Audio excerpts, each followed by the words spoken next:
बहुत सारे बच्चे का डाउट होता है कि 73वीं बीपीएससी का कैसे तैयारी करें। तो आप लोग के लिए आज बताएंगे कि 73वीं बीपीएससी की कैसे स्टेप बाय स्टेप तैयारी करना चाहिए बच्चे को जो बिगिनर है, क्योंकि बिगिनर को पता नहीं होता है कि हम कैसे तैयारी करें।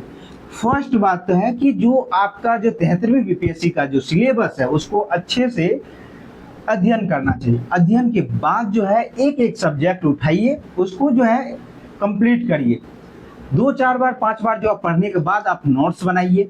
उसके बाद जो है प्रीवियस ईयर क्वेश्चन जरूर लगाइए, आपको सही हो या नहीं हो ये मैटर नहीं करता, बस आप जो गो थ्रो करेंगे प्रीवियस ईयर के क्वेश्चन को लगाएंगे। तो इसलिए एडिटोरिया का जो है 17वीं बीपीएससी तक इसमें क्वेश्चन दिया गया, प्रीवियस ईयर का क्वेश्चन जो हर साल पूछा जा रहा है।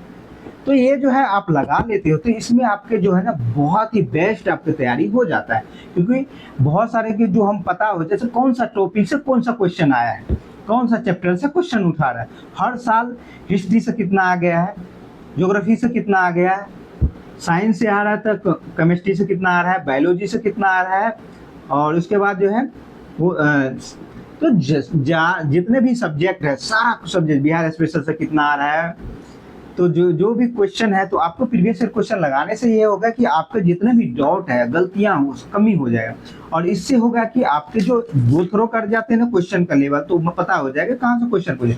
और इसमें जो डाटा दिया गया है आप देखते हैं कि इसमें डाटा भी दिया गया है कौन ईयर कौन सा ज्यादा क्वेश्चन पूछा गया है, कहाँ से पूछा है। मॉडर्न हिस्ट्री से पूछा गया है, भूगोल से पूछा गया है, भारतीय अर्थव्यवस्था से पूछा गया है, साइंस से पूछा गया, बिहार स्पेशल पूछा गया, या गणित से 10 क्वेश्चन तो हर साल पूछता ही है तो और जैसे तो उसके बाद देखो मध्यकालीन भारत में भी पूछा गया है। तो मुगल वंश से देखो क्वेश्चन लगभग में पूछा ही गया है, 17वीं में 2 पूछा गया है। तुगलक वंश से तो 1 भी पूछा नहीं गया, लोधी वंश से पूछा गया है। उसके बाद मुगल काल से पूछा गया, मराठा के से दक्षिण भारत का इतिहास, भक्ति आंदोलन, मध्यकालीन।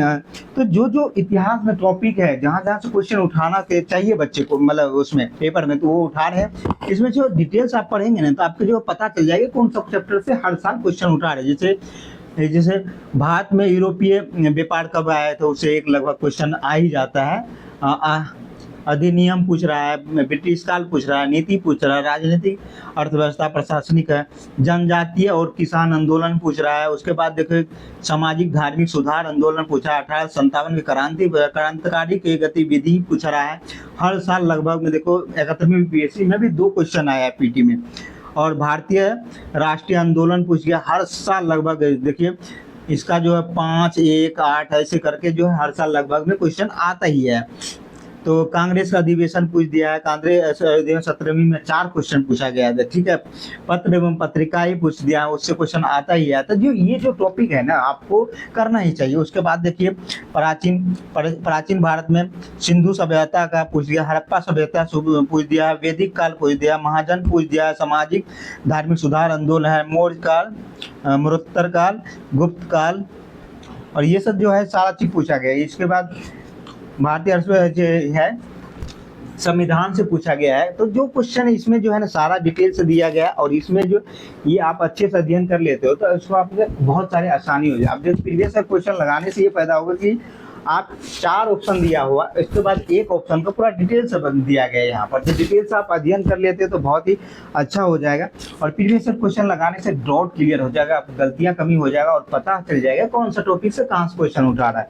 हर जो एवरी ईयर जो है क्या क्वेश्चन पूछा है। अभी जो है 73वीं बीपीएससी के लिए आपके लिए गोल्डन चांस है, बहुत अच्छा मौका है। जो कि आपने देखे होंगे 17वीं बीपीएससी का जब रिजल्ट आया फाइनल रिजल्ट, तो लगभग में आपके गाँव से आस पड़ोस से हर जगह से सिलेक्शन बच्चे के हुआ है। तो आप लोग के भी मम्मी पापा बोले होंगे कि देखो सिलेक्शन सबको हो रहा है, तुम्हारा कब होगा, इस टाइप का बातें चलता ही है। यूपी बिहार में बाबू बनने का जो चलता है बहुत ही अच्छा चलता है, और वहाँ पर देखो मान सम्मान भी बहुत मिलता है। तो ये बहुत ही अच्छा मौका है, आप लोग मान सम्मान के लिए अपने जो आपके अधिकार है अपने लक्ष्य के प्राप्त करने का, योर हैबिट योर फ्यूचर, आपका आदत ही आपका भविष्य है। कहते हैं जिस इंसान के जीवन में लक्ष्य नहीं है उसका कोई जीवन नहीं है, उसका जीवन के मतलब ही कुछ नहीं होता। इसलिए लक्ष्य बनाइए, अपने जो पर्पस है उसको क्लियर कीजिए और आपकी जो सफलता में जो आपके जो भी कंटेंट या जो भी बुक का योगदान है उसका लीजिए, प्रयोग कीजिए। और भी कोई भी मटेरियल मंगाना हो तो आप डिस्क्रिप्शन में लिंक डाला हुआ है, नंबर डाला है, वहाँ से आप कुरियर करा सकते हैं, घर बैठे मंगा सकते हैं। और भी आपको कोई भी डाउट हो तो आप कमेंट कर सकते हैं, उसके अनुसार हम वीडियो बनाएंगे। आप लोग के मदद के लिए मेरे चैनल है, और ज़्यादा से ज़्यादा आप लोग शेयर कर दिए, लाइक कर दिए। Thank you so much. जय हिंद, जय भारत।